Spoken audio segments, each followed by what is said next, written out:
want to know how's training going. How have you been so far up to training? Well, I've been having a good training camp. Can't complain. We're doing the best we can, even with this pandemic going on. But like we always gotta stay ready for anything, for a call or any fighter that's they're calling us to fight. We should be ready. So you've been out of the ring since late September. I saw your post-fight press conference. You said you want to get in the ring late 2020, early 2021. We're in March right now. So do you have any potential fight dates lined up or even opponents and discussions? Well, they have given me a few fight days, but like hopefully they'll be announcing the fight date soon. Hopefully by May. Hopefully we'll get back in the ring. Great. Is there any specific fighter you want to call out? Anyone at 122 that you want to call out right now? Oh, I'm always ready to fight the best. The best of the division, super bantamweight. MJ, he's defending the title against the mandatory IBF Iwasa. So hey, the winner of that fight, I'm here to fight. We still got unfinished business with MJ. So I want to get those titles back. And even though the champions, I'm getting ranked up even more, and I'm willing to fight for any world title. Anybody that gives me the chance. And speaking of those champions, you got Neri, you got Fulton, you got MJ. Can you rank them from who you think would be the easiest fight for you and the toughest fight for you? Well, styles makes fight, man. There's no easy opponent. Even the ones you think is easy end up being the toughest ones. So you know what? They're champions for a reason, and that's where I'm aiming for. Get back on top. Now, you were just recently a former unified champion. That was a very close fight that could have actually arguably gone your way. And I feel like not enough people have you ranked in the top 3, top 5. Do you feel like you're underrated at 122 and even a little disrespected compared to the other champions? I do, because I even achieved to becoming the unified champion, the IBF and the WBA, and I wasn't given as credit, as I should have, as being as a unified champion. But you know what? The underdog, people in my weight, people in the division knows who Danny Roman is, so they're looking out for me. And you just recently, just a second ago, brought up Underdog. I've noticed you have been the underdog for some of your fights. Do you feel like that has helped you really push yourself being an underdog? You want to repeat it? Yeah. Sorry, the phone rang. Do you feel like being an underdog in some of these fights has helped you? Having that underdog mentality has helped you, dig deep and push through these fights. Of course, having the mentality that you're the underdog makes you even want to prove yourself even more. Do the best that you could do, and even push you to your limits. So you could prove to people that you are who you are.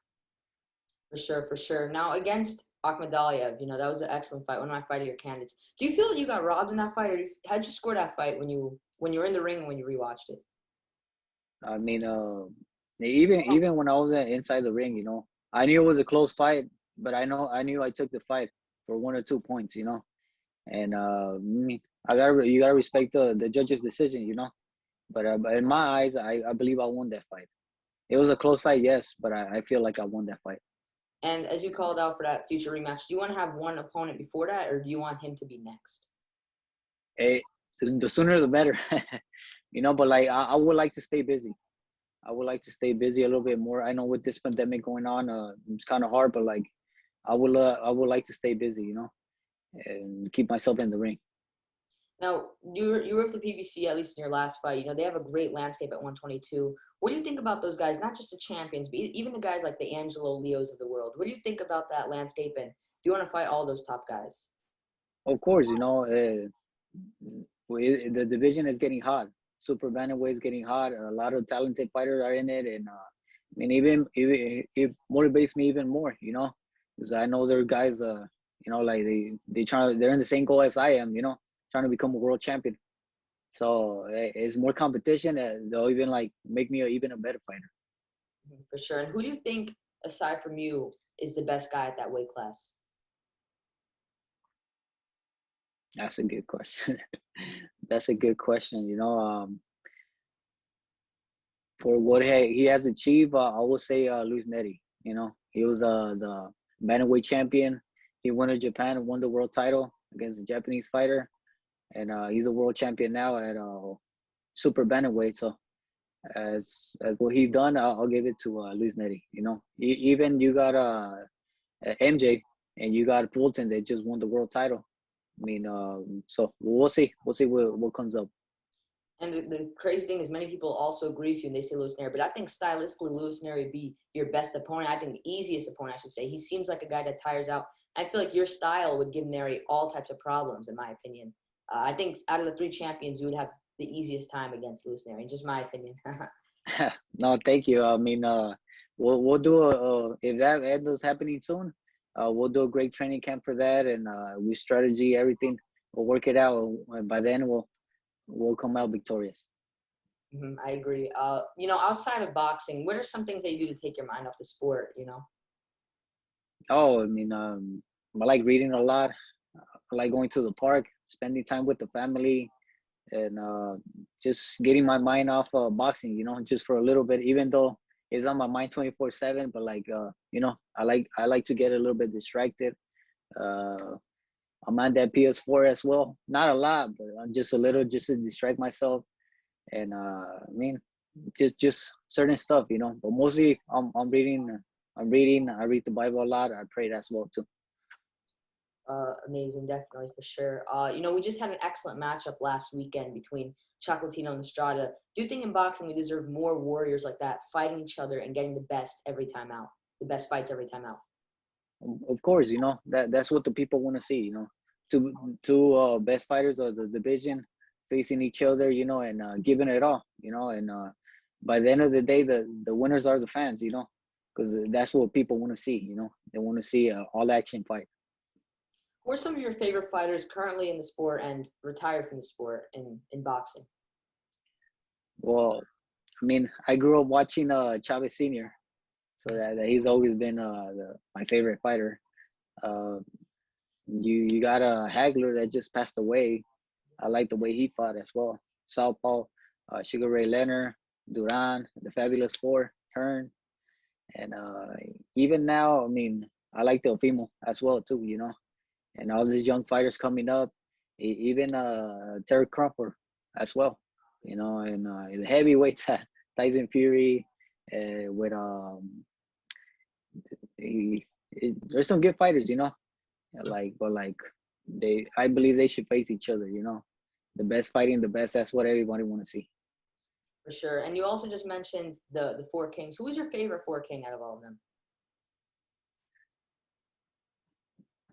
Uh, I think I will go with Leonard. Leonard. And also you mentioned oh, you go ahead, go ahead. Sorry for cutting you off. Oh no, it's I like Leonard. You know, I like that speed and I like that power. You know, the way he moved down the ring. Yeah, I love watching his fights as well. Excellent fighter. You also mentioned Chavez Senior. What's your favorite Chavez Senior fight? Oh man, I will stay with Edwin Rosario. Hmm. Okay. That was a good fight, man. He was aggressive. He was on top of him, and he took him out. Even even after that fight, with the Camacho fight, the fight that was it was gonna happen. You know, he got hyped up, and like Chavez ended up victorious, and with Taylor too. You know, the last minute, the last round, Chavez took him out. So yeah, Chavez has been through wars. You know. And you rank Chavez as the greatest Mexican fighter of all time?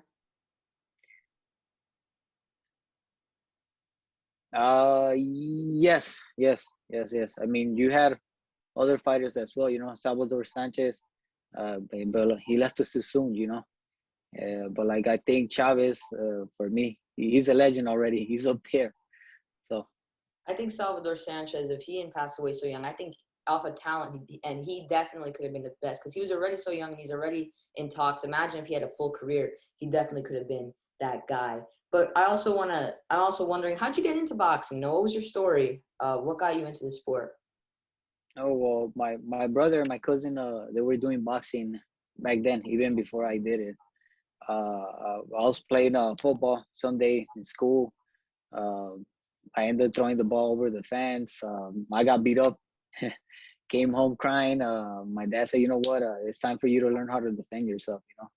And so that's how it all started. I got beat up playing football, and they sent me to the boxing. I had no idea about boxing. My brother and my cousin, like I said, with my uncle were doing it.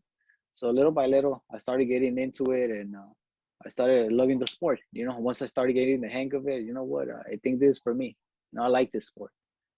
I like to say that thank goodness you put that football over the fence, because I guess it turned out for the best looking at it in hindsight. But I also am wondering, you became a unified champion. Who do you think would probably be your best win currently and your defining moment of your career? Well, I will have to say when I unify the titles against TJ Doheny.